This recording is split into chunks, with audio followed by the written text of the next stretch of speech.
Today for our leveled read aloud, we're going to be reading Martha Graham, Modern Dancer, and this is by Alex Rivas. Strategy focus. Martha Graham became one of the most important dancers ever. As you read, evaluate, or think how well the author has used words and pictures to tell her life story. So when the author is using words and pictures, it's a nonfiction book about a person's life, and that person did not write it, someone else did. What is that genre? It's a biography.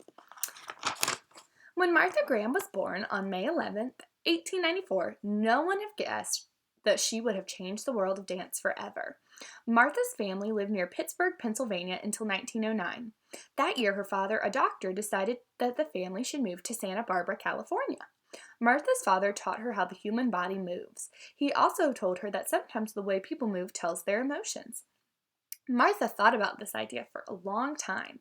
Then in 1911, Martha's father took her to see a performance at the Mason Opera House. Martha was excited to see a dance performance. She liked to do a lot of athletic activities, but she had never danced before. The dancer Martha watched on stage is a woman named Ruth St. Denis.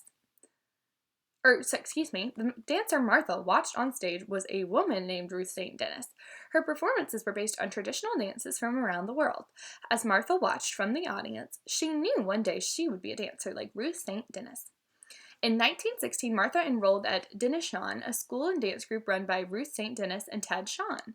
Shawn was St. Denis's husband. He was also a dancer. Most of the other dancers at Denishawn had been practicing since they were young.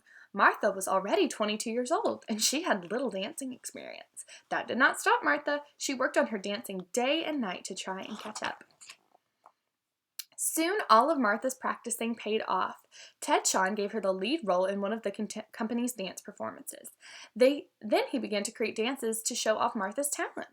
The first lead role Martha danced was about a Native American girl from Mexico. Right away, people thought that Martha was a wonderful dancer. Martha's dancing career had just begun. Martha danced with the Dinashar group for 7 years, but she didn't want to just do other people's dances. She dreamed of creating her own. In 1923, Martha moved to New York City. There, she hoped she could live out her dream. In New York, Martha danced in a Broadway show called the Greenwich Village Follies. She danced so well that she soon became a star. She traveled all over the United States and Europe to perform. Still, the show's director told Martha how to dance. She wanted the freedom to do dances of her own. 2 years later, Martha left the Greenwich Village Follies to perform as a solo dancer. Soon she had started her own dance group. It would become known as the Martha Graham Dance Company. Martha was now in charge of a group of dancers. She had new ideas about how dances should move. Martha's dancers didn't move like other ballet dancers. They stomped and rolled on the ground. Instead of flying through the air, they crawled across the stage. Martha put her dancers through long, hard workouts. She invented new exercises that helped them make them better dancers, and she created dozens of new dances to show off their talents. No one had ever seen dances like Martha's. They showed not only beauty and joy, but emotions like anger and fear, too. Each move that she and her dancers made was sharp and rigid. Her dances didn't look anything like what people thought ballet should look like. Some people didn't like the new dances. They thought the old dances were fine. Some people even said that Martha's dances were ugly, but many other people loved Martha's new dances. Martha's dances were different musically as well.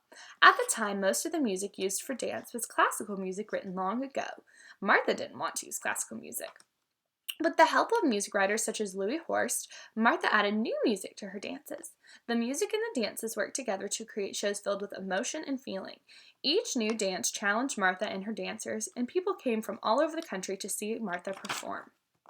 Martha loved dancing most of all, but she was also a talented teacher. Starting in 1934, Martha taught dance at Bennington College School of Dance in Vermont.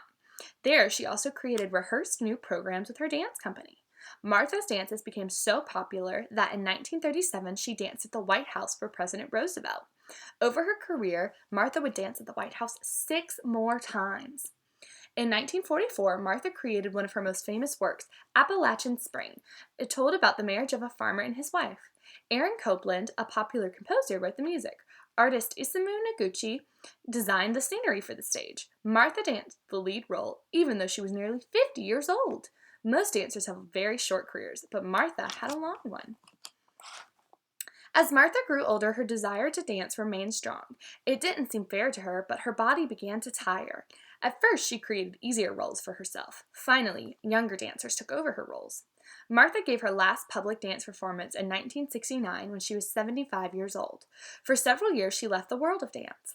But in 1972, she returned to her position as director of the Martha Graham Dance Company.